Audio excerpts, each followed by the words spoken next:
Good evening, ladies and gentlemen, friends, and a few enemies. I don't think there's anyone aware, or unaware rather, in Hollywood or the rest of the world tonight that this is the 60th anniversary of these Academy Awards. And I just realized myself the other day that my first one and only attendance was 30 years ago. Patience truly is a virtue. But in winning this award, it creates a certain dilemma, because I had decided, if I'd had the good fortune to win, that I would give it to my wife, who deserves it. But this evening I discovered backstage that they're worth $15,000, and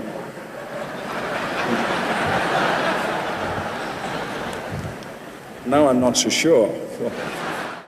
Now, I have a question, and I asked this as a person who has lost quite a bit of my hair. I freaked out when I started to lose my hair, and someone sat me down and said, "Mark, there's nothing wrong with losing your hair. Look at Sean Connery, how confident he is with his hair." I'm just wondering, when you started to lose your hair, did it bother you, and did you ever... Of course, it's the most natural thing in the world. I mean, you think that... you can't believe it. My hair started to go, well, I don't know how old you are. You're probably about 38? 37 now. Very, very good. Yeah, well, my hair went much earlier than that when I was starting on the Bond. Well, I was 35 on the Bond, I suppose. I don't know. Anyway, it's not the end of the world. It's not that important, really.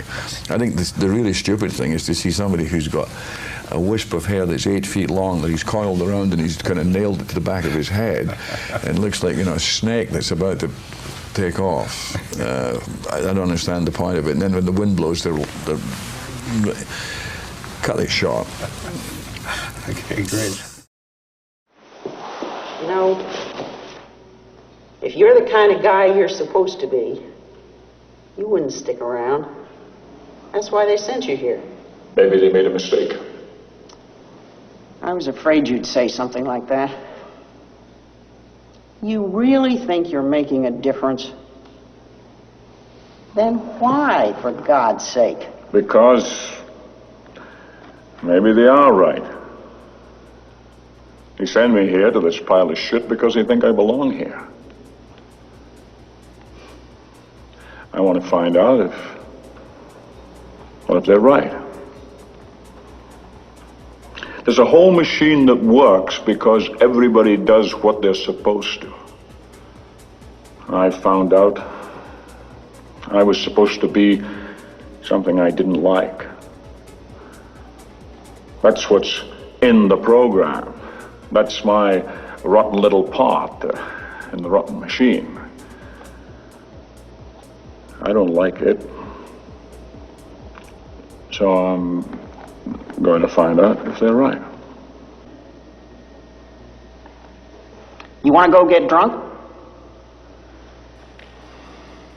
Yes.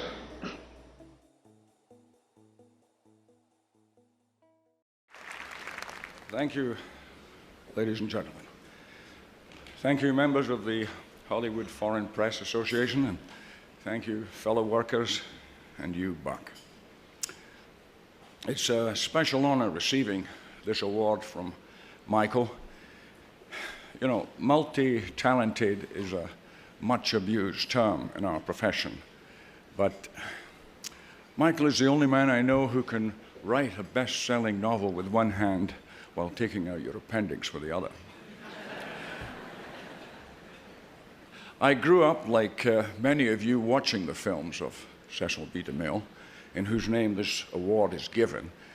And he was one of those who knew the secrets of successful filmmaking.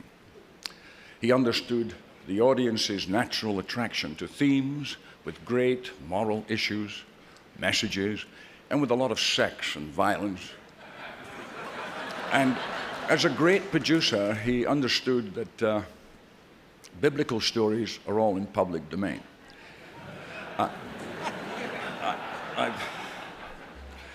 I've made a lot of films, some of which I've forgotten and some of which I've tried to forget.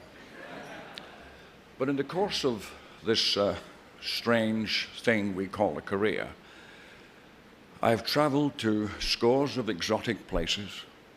I've met many interesting people, kissed dozens of beautiful women, and have actually been very well paid for it, and I am most grateful, but of course that doesn't mean that I won't sue you.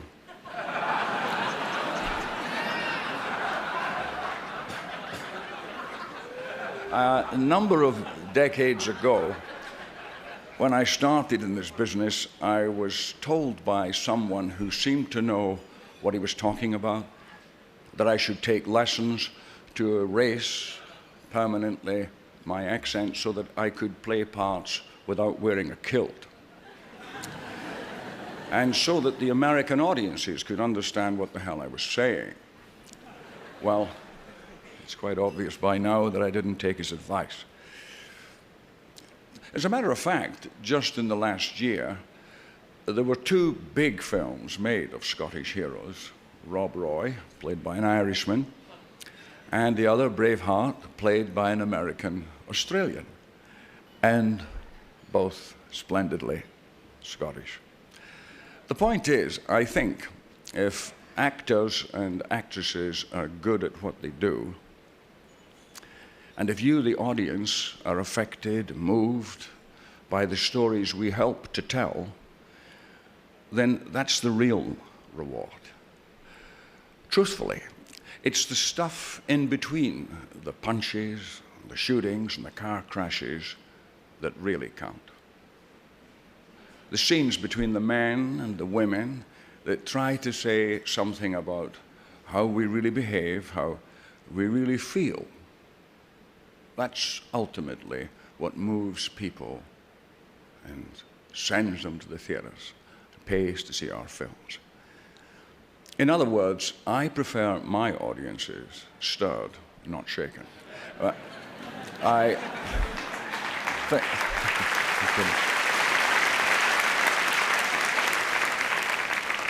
Thank you again for this. I promise to do everything I can to deserve it, except retire. Thank you. Good night. You're a long way from home, Captain. How the hell are you involved in this? Oh, I have a unique knowledge of this prison facility. I was formerly a guest here. Did they bother to tell you who I am, why I'm doing this, or are they just using you like they do everybody else?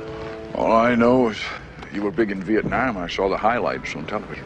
And you wouldn't have any fucking idea what it means to lead some of the finest men on God's earth into battle and then see their memory betrayed by their own fucking government. I don't quite see how you cherish the memory of the dead by killing another million. And this is not combat. It's an act of lunacy, General Sir. Personally, I think you're a fucking idiot.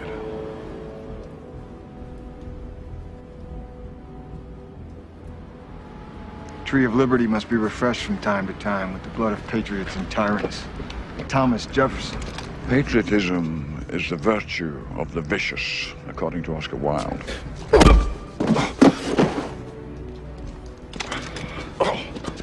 Thank you for making my point.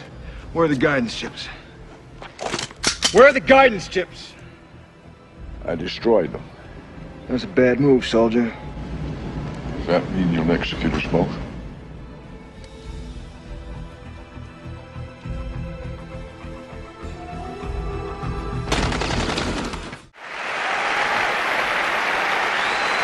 The name is Connery.